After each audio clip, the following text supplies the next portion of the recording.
Muy buenos días, muy buenas tardes o quizás muy buenas noches, estimado oyente, según sea la hora y el país donde se encuentre. Les habla nuevamente el pastor bautista Nikos Ricoy, director del programa Encuentros y pastor general de las iglesias del Ministerio Tinajas desde aquí, en Valencia, España. Saludamos como siempre a todos nuestros seguidores y les damos la bienvenida una vez más a nuestro nuevo programa semanal Encuentros.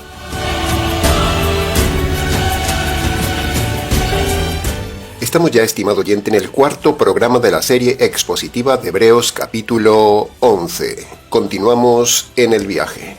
En el día de hoy analizaremos los versículos del 17 al 23, llegando así de esta manera a la mitad del capítulo. Y con ello entramos también al estudio de un nuevo bloque de hombres de fe. En el primer bloque de hombres de fe, cada uno nos ha enseñado alguna característica de la fe verdadera. Por ejemplo, Adán nos enseñó la importancia de transmitir una fe verdadera sin cambios, tal cual Dios se la dio. Abel nos muestra una obediencia total a esa fe verdadera completa recibida de sus padres. Enoc nos mostró que agradó a Dios porque tenía una fe verdadera en Dios. Y Noé nos enseñó que la fe verdadera cree cosas muy grandes que aún no han sucedido. Entonces, llegados hasta aquí en el estudio, le preguntamos, ¿cómo es su fe, estimado oyente? ¿Está su fe teniendo todas las características que estamos viendo en este estudio? Bien, hoy continuaremos viendo otras características de la fe verdadera con otro grupo de personajes. De esta manera, con Hebreos capítulo 11, no solo definimos teóricamente lo que es la fe verdadera, sino que con cada uno de estos personajes del capítulo, vemos también cómo obra la fe. Y así tenemos la teoría y la práctica de la fe verdadera. Bien, habiendo dicho esta introducción, entremos entonces en el estudio de hoy.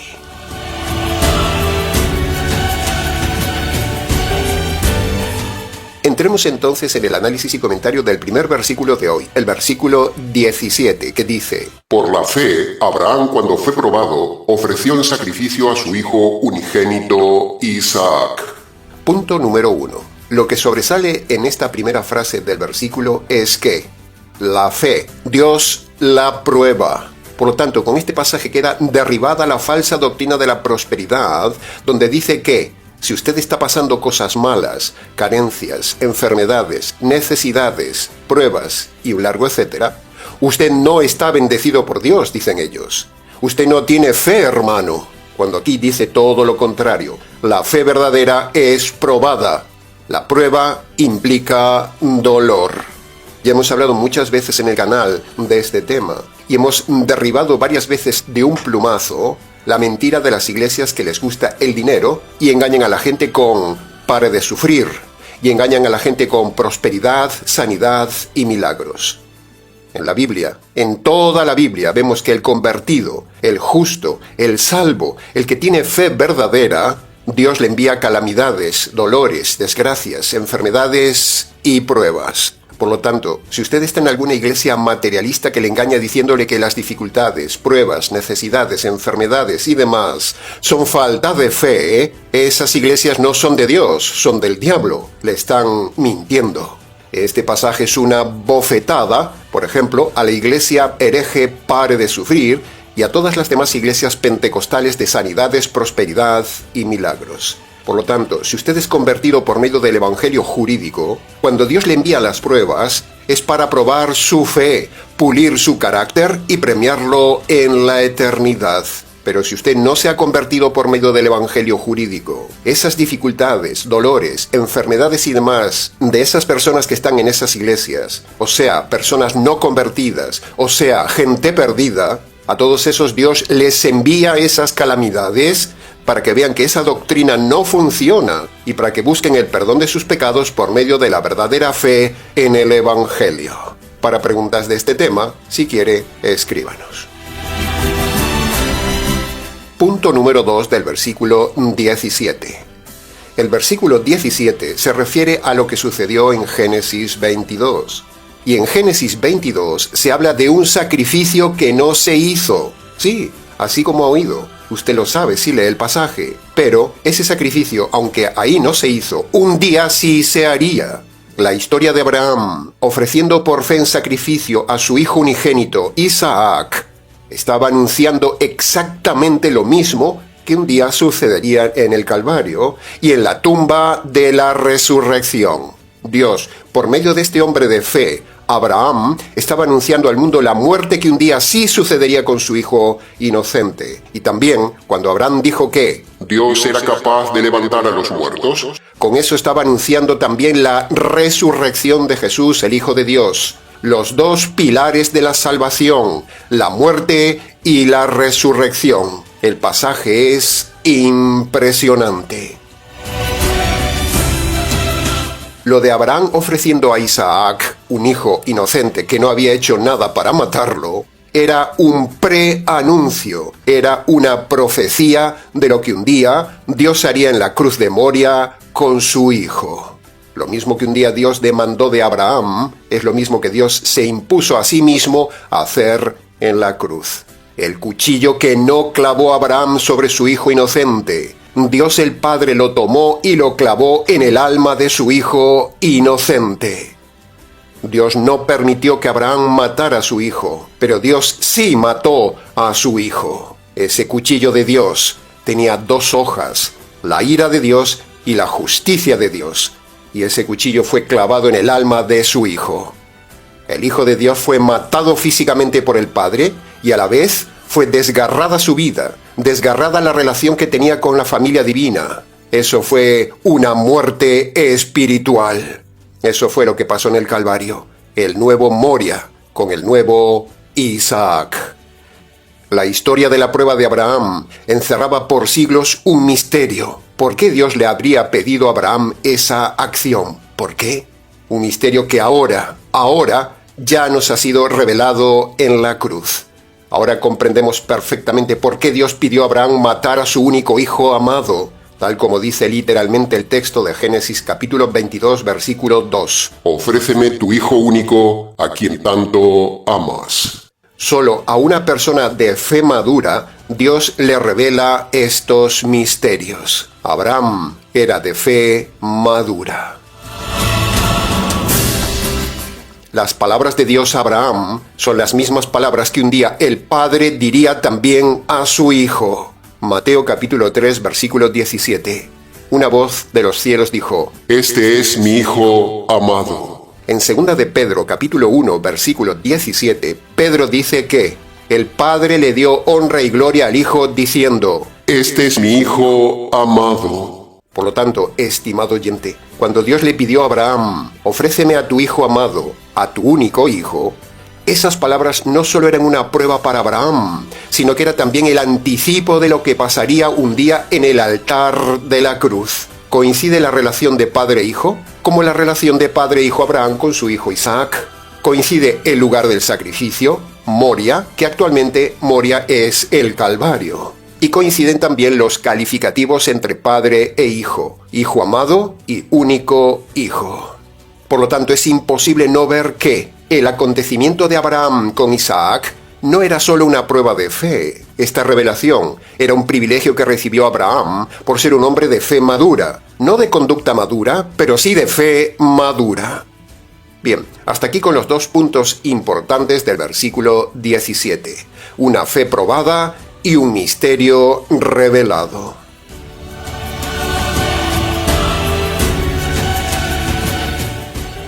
Entremos ahora en el análisis y comentario del versículo 18, que dice: Por medio de Isaac tendrás descendencia.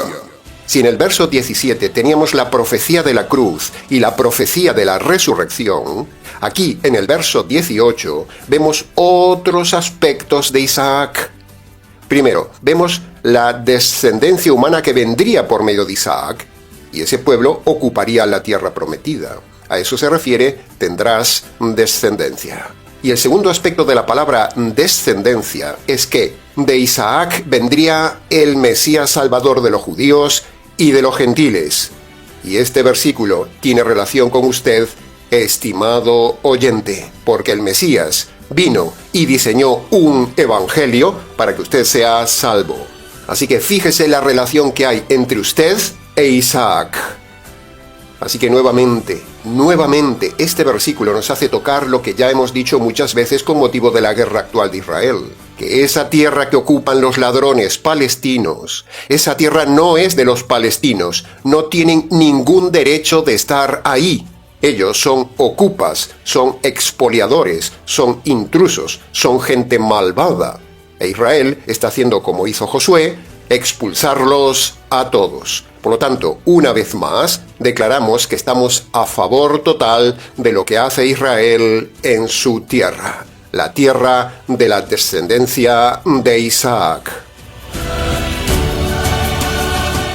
Ahora, a propósito de esto, las 3 preguntas obligadas que le hacemos a los palestinos y a todos los defensores de los palestinos son, primero, ¿por qué los árabes no van al origen del tema donde Dios le dio a Abraham la promesa de esta tierra solo a su hijo Isaac?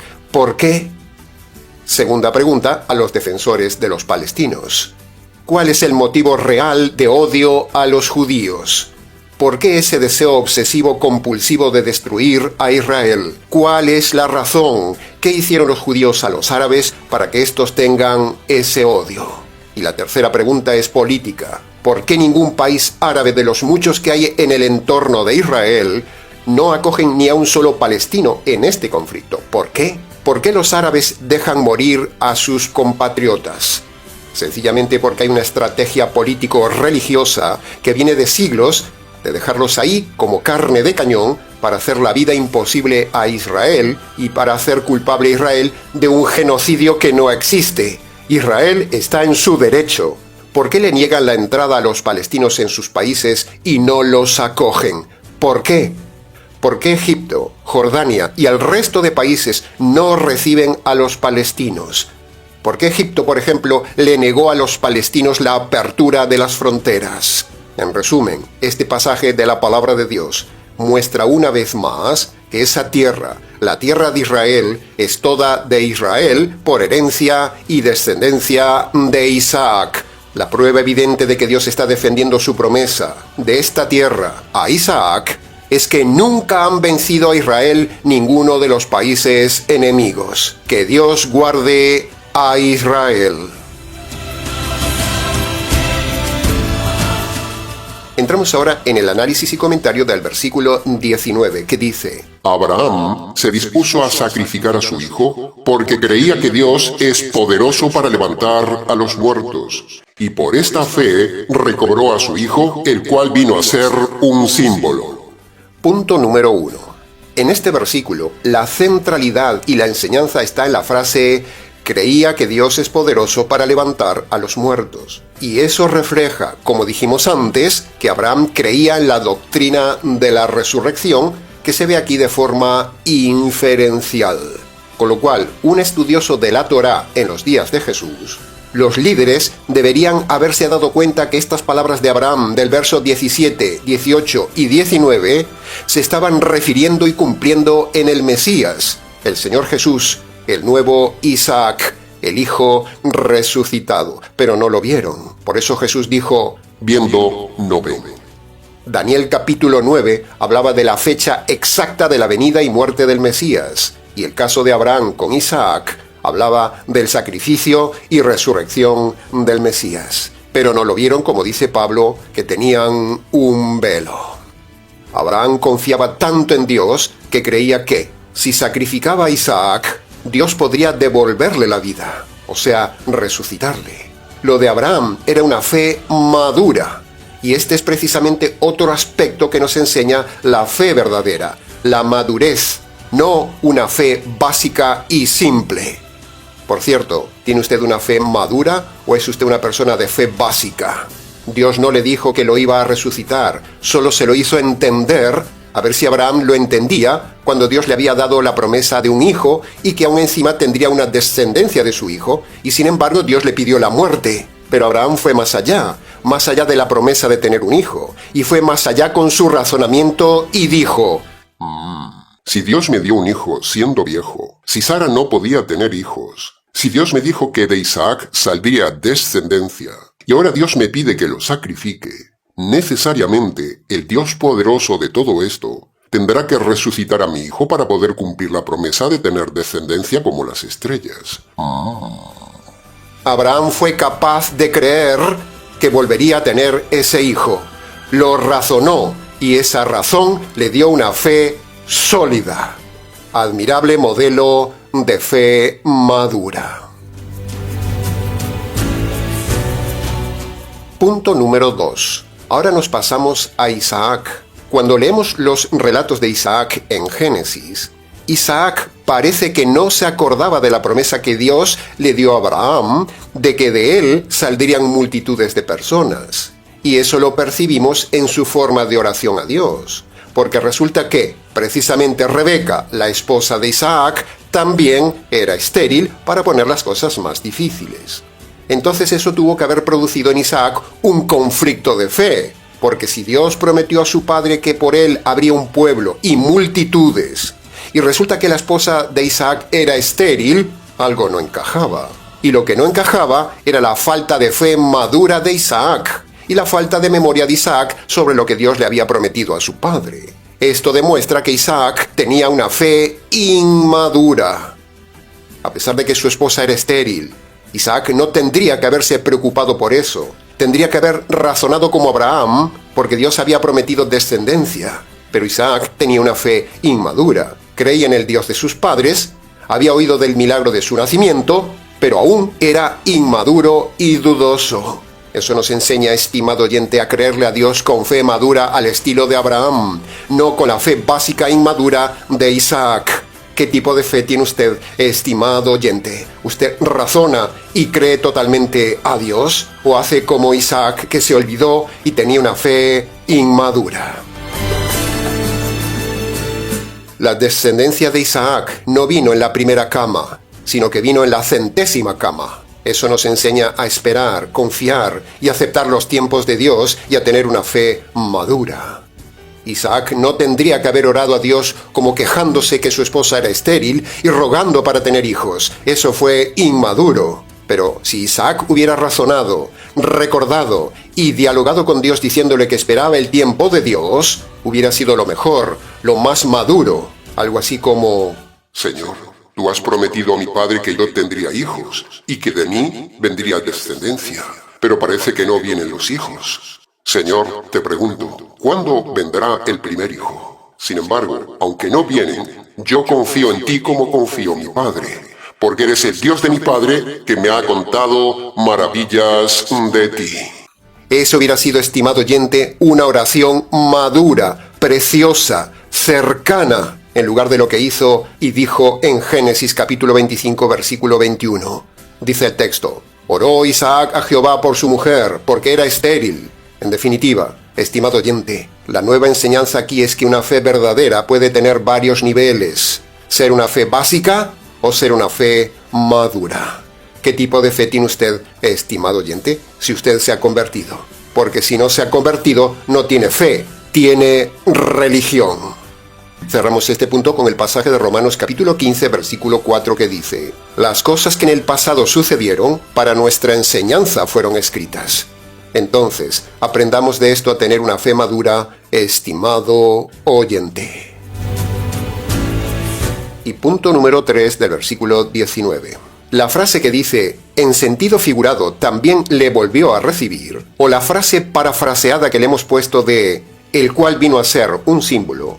Esa frase significa lo que dijimos antes y se repite, aunque Isaac no murió físicamente, pero Abraham estaba dispuesto a matarlo. Al no matarlo a Isaac, levantarse del altar para volver a tener una vida, eso se considera una especie de resurrección figurativa. Por eso dice el apóstol en sentido figurado, porque realmente Isaac no resucitó, porque sencillamente no murió. Isaac es un símbolo de la resurrección de Cristo, aunque no murió, tipificada en ese acto de levantarse del altar y Abraham volver a tener al hijo. Ese acto era un símbolo de la resurrección. El tema es fascinante, estimado oyente. Es de una profundidad coralina innegable, solo disfrutable con el método expositivo y una fe madura. En otras palabras, como Abraham estaba tan decidido a obedecer a Dios y en su corazón ya había entregado a Isaac a la muerte, Cuando Dios vio esto y detuvo el sacrificio y le permitió a Abraham volver a tener a su hijo, eso fue como si Isaac hubiera vuelto de la muerte, como si hubiera resucitado.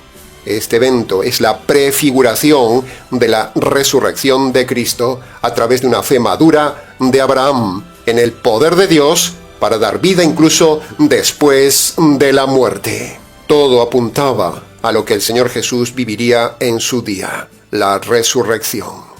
¿Qué tema, estimado oyente? ¿Qué tema? Amén. Aleluya.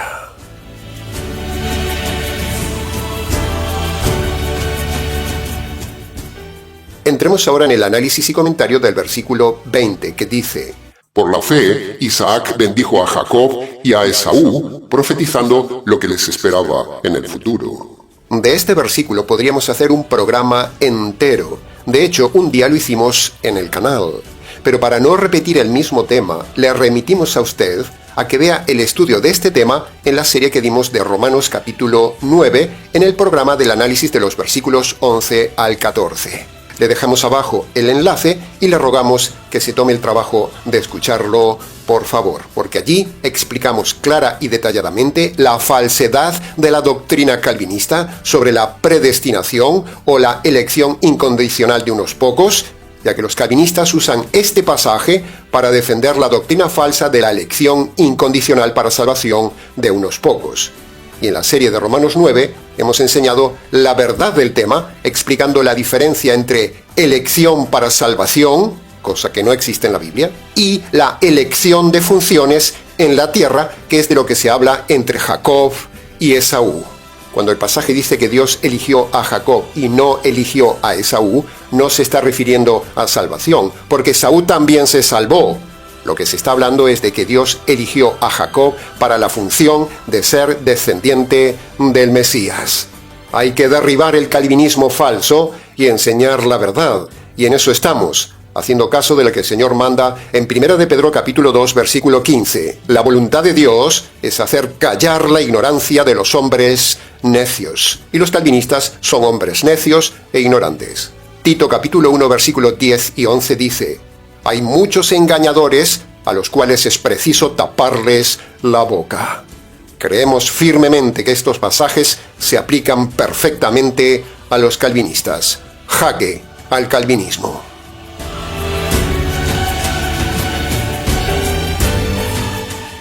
Entremos ahora en el análisis y comentario del versículo 21 que dice: Por fe, Jacob, al morir, bendijo a cada uno de los hijos de José y adoró apoyándose sobre el extremo de su bastón.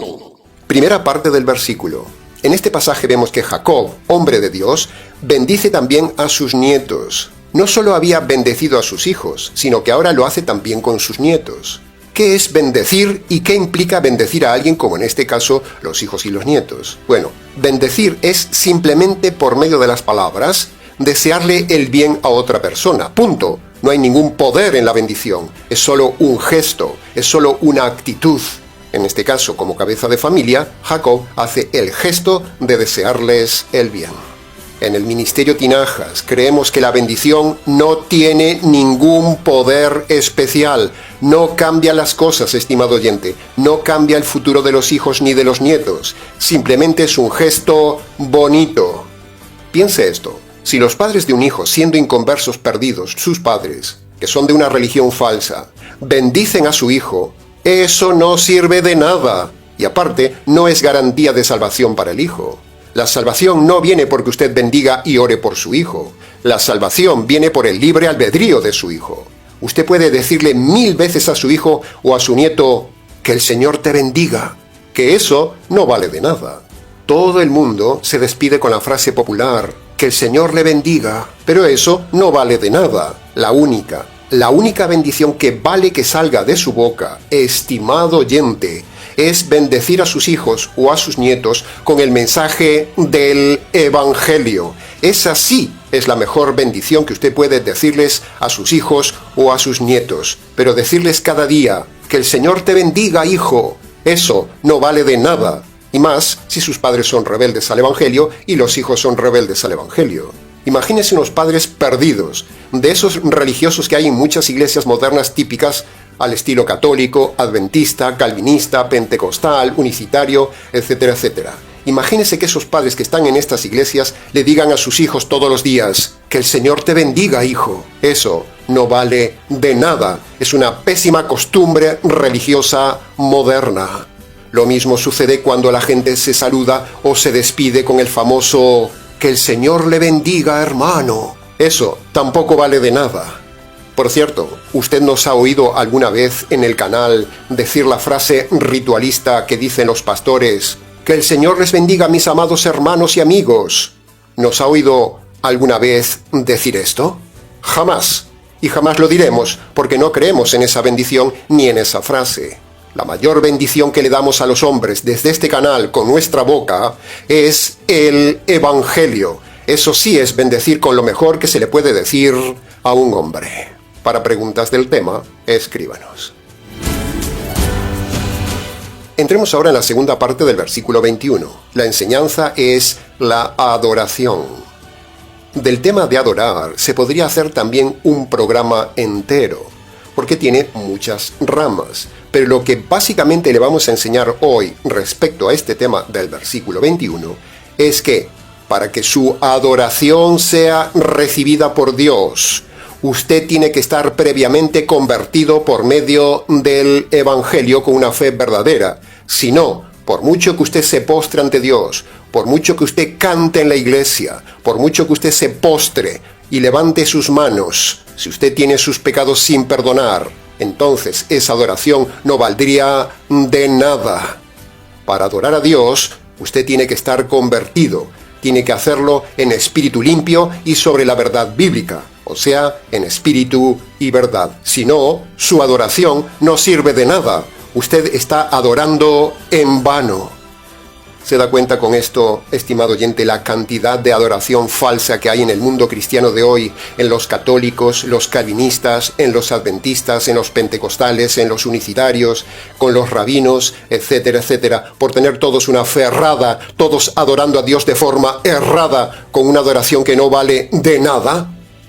Esa gente está perdiendo el tiempo, porque si usted está creyendo las doctrinas de esas falsas iglesias, Dios no recibe su adoración, porque esas oraciones no son hechas en espíritu de fe correcta ni en verdad bíblica.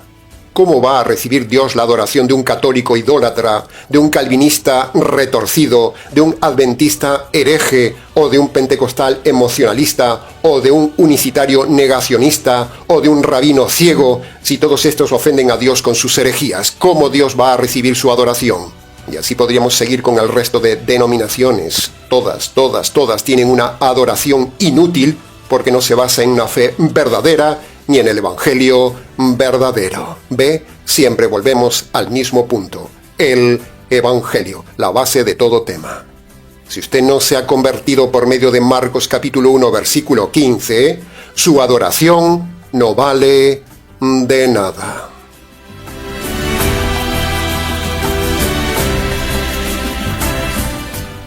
Entremos ahora en el análisis y comentario del versículo 22 que dice: Por fe, José, al morir, hizo mención del éxodo de los hijos de Israel y dio mandato acerca de sus huesos. Punto número 1. El primer tema del versículo es el éxodo profetizado por José. O sea, Dios le había revelado que Israel un día saldría de vuelta a su tierra prometida. Y José creyó ese acontecimiento grande y futuro. Anunció que los hijos de Israel saldrían de Egipto. Es como habíamos dicho antes, una fe verdadera cree en acontecimientos grandes futuros. Eso implica que José creyó en el éxodo. Y Jesús mismo habló del éxodo. Por ejemplo, en Juan capítulo 3, versículo 14, cuando dijo: Moisés levantó la serpiente en el desierto. Eso infiere y se refiere al desierto del éxodo. Ahora, el razonamiento es este. Si existió el éxodo, entonces todo lo narrado en Éxodo, Levítico, Números y Deuteronomio es verdad, porque todos esos libros se refieren a acontecimientos del éxodo. Y si todo eso es verdad, entonces tenemos que aceptar dos grandes verdades del carácter de Dios que vemos constantemente en esos 40 años de Éxodo: la santidad de Dios y la justicia de Dios. Por lo tanto, una vez más, el Éxodo es una bofetada contra los defensores de que Dios ama al hombre. Si Dios los hubiera amado, no les hubiera matado. El Éxodo es también una evidencia del libre albedrío de cada uno y el libre albedrío social. Jaque al calvinismo. El segundo tema inferencial que vemos en este versículo es algo importantísimo que también vemos aquí, y es que, aunque aquellos israelitas estaban fuera de la tierra prometida, sin embargo, la tierra prometida seguía siendo de ellos, aunque ellos no estaban en su tierra. Y cuando llegaron a la tierra prometida, expulsaron a los intrusos. ¿Entiende la enseñanza, estimado oyente, que es contrario a Israel y a favor de los palestinos?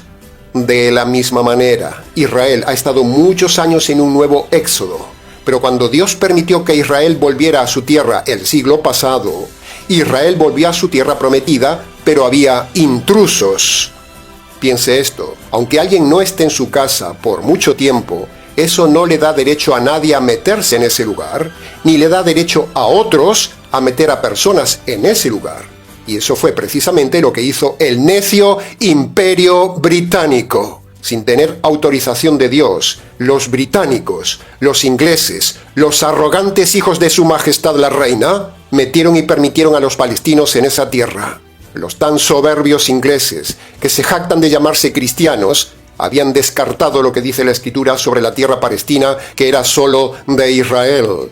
Los ingleses, que en aquel entonces administraban la tierra de Palestina, en su soberbia, tratando de meterse en todos lados y gobernar el mundo, es lo mismo que hacen los americanos, que son sus herederos, los ingleses no leyeron la Escritura. Por eso los ingleses son responsables en parte de toda esta situación actual. Pero a pesar de eso, la propiedad de la tierra palestina es solo de Israel. Los palestinos son enemigos de Israel e intrusos en esa tierra. Y el tercer tema que se desglosa de este versículo es en cuanto al tema de los huesos de José en la última parte del pasaje. Y sobre esto tenemos mucho que decir, pero de forma resumida, porque se nos hace el mensaje muy largo, le decimos que estamos a favor total de la incineración de los huesos. Y decimos esto porque nos han escrito docenas de cartas preguntándonos del tema. Como argumento capital a favor de la incineración del que quiera hacerlo, le decimos que en el Nuevo Testamento, que es la norma actual del cristiano, el Nuevo Testamento no impide de forma directa ni de forma indirecta la incineración. Es más, nosotros la aconsejamos. Y para que el mensaje no se haga muy largo, como dijimos antes, para preguntas del tema, si quiere, escríbanos.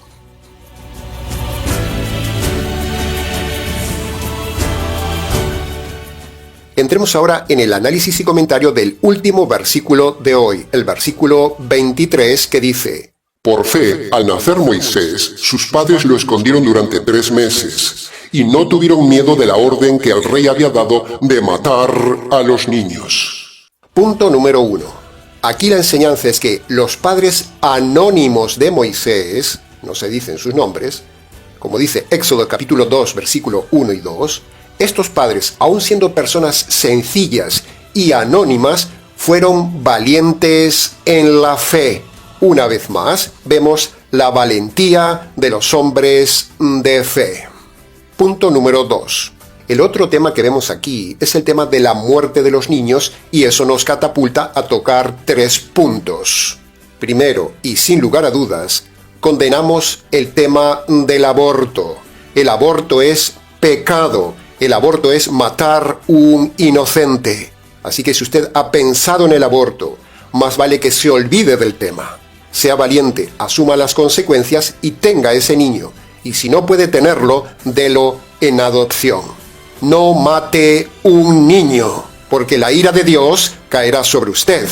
Y si usted ya ha abortado, ese pecado solo se perdona por medio de la conversión que produce el Evangelio. Si usted ha abortado, usted es un asesino, usted está en pecado. Si usted no se convierte, usted será condenada. Y todo varón que haya instado o animado a abortar a una mujer es tan cómplice de asesinato como ella. Pensar en el aborto o hacer un aborto es pecado.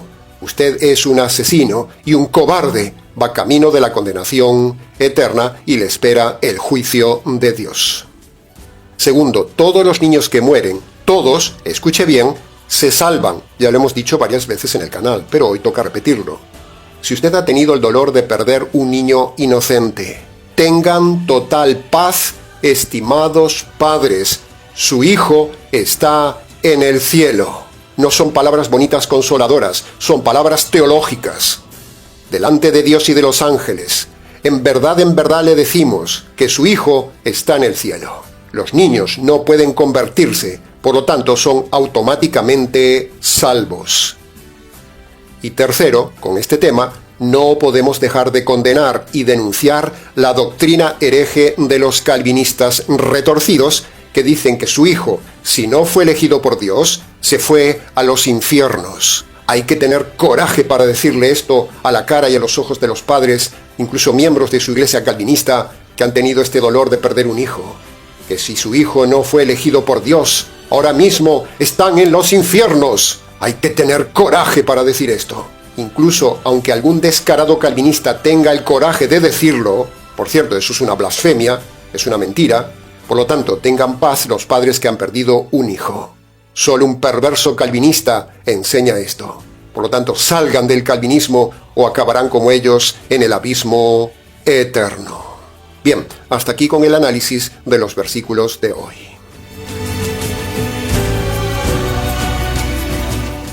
Ahora, llegando casi al final del mensaje, redireccionemos el programa de hoy. Para que usted sea perdonado por las veces que no ha pasado la prueba, o ha murmurado en la prueba, o no ha aceptado de parte de Dios la prueba. Para que usted sea perdonado de las veces que usted ha desobedecido a Dios a pesar de que usted sabía que era lo correcto. Para que usted sea perdonado de su fe cobarde. Para que usted sea perdonado de no sacrificar para Dios lo más valioso cuando Dios se lo ha pedido en su palabra. Para que usted sea perdonado de haber pensado o realizado el aborto de un niño. Para que usted sea perdonado de haber adorado a Dios en una iglesia falsa. Para que usted sea perdonado de otros pecados que su conciencia le haya mostrado con el mensaje de hoy. En definitiva, para que usted pueda tener el perdón de todos los pecados de su vida que pesan en su conciencia y sea quitada la culpa de su alma. Y para que usted pueda tener la salvación antes de que Dios le quite la vida. Para todo esto, usted tiene que obedecer los dos requisitos universales que Dios pone en Marcos capítulo 1, versículo 15. El primer requisito tiene dos partes. Primero, reconocer sus pecados delante de Dios de forma concreta y luego abandonarlos. Estas dos partes son el arrepentimiento verdadero. El segundo requisito tiene tres partes. Primero, usted debe reconocer que merece la justicia de Dios por sus pecados.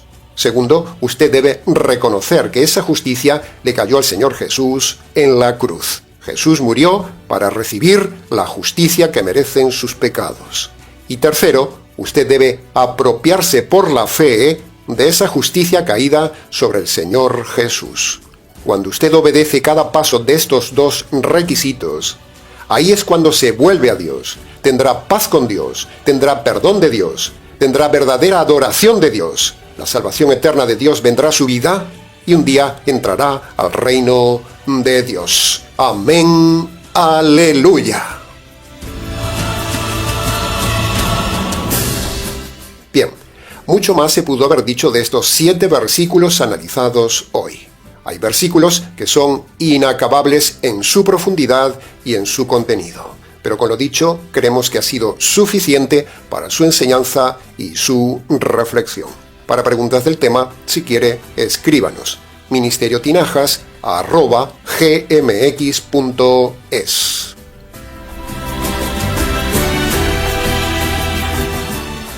Y terminamos como siempre, invitándole a colaborar con el Ministerio Tinajas, invitándole, estimado oyente, a hacerse mecenas del Ministerio Tinajas y a invertir su dinero en el canal del Ministerio Tinajas.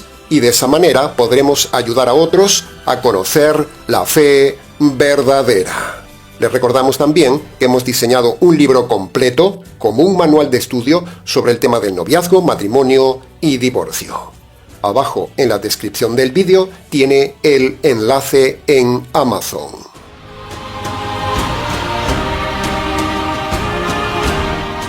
Bien, nada más por hoy, estimado oyente. Les ha compartido este nuevo mensaje quien les habla, el pastor bautista Nikos Ricoy, expositor bíblico del Ministerio Tinajas, desde aquí, en Valencia, España. Será entonces con el gusto de siempre, hasta el próximo mensaje de la serie, aquí en nuestro habitual programa semanal Encuentros.